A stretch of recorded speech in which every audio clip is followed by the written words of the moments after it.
interested in going across to Mr. Rupen Sharma, the DGP, Border Affairs of Nagaland, author of the book Extradition, someone who was very instrumental in getting gangster Abu Salim's extradition to India in 2005 from Portugal.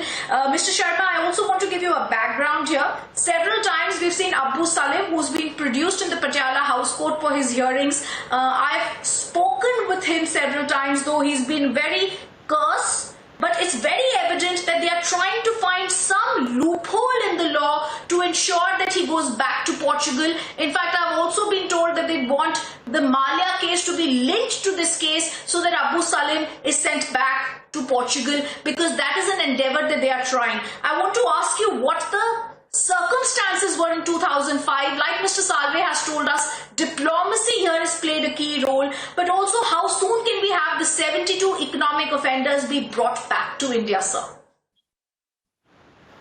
Rhythm, in case of Portugal, things were slightly different because the Portuguese constitution and their laws laid down specific time frames within which certain processes pertaining to extradition have to be completed.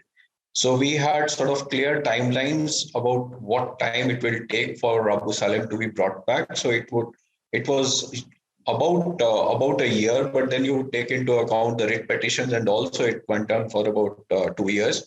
So, but we had clear-cut timelines in that case. However, in the Commonwealth countries, most of the Commonwealth countries, the laws are pretty relaxed, like we have in India, where there are no timelines to the procedures. So that things can take a bit of time. In fact, they can take prolonged time by that means.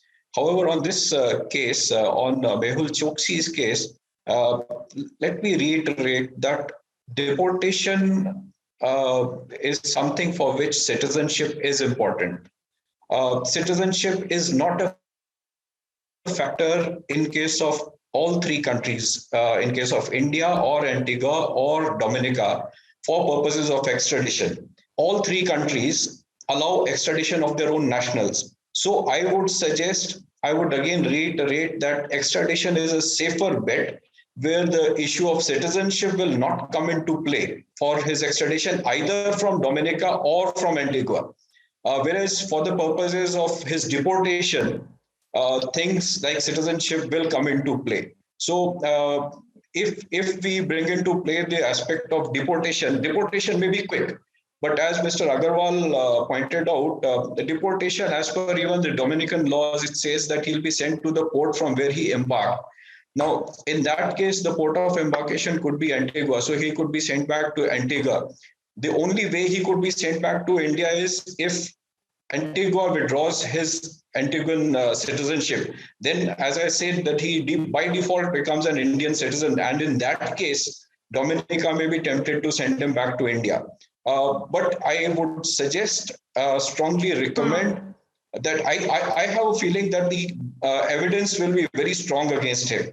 At least the prima facie evidence to commit him for trial would be very strong. So if we prefer extradition requests to both Antigua and Dominica, whichever way it goes, I think it will be a safer bet to get him. In any case, we should press for the extradition proceedings simultaneously.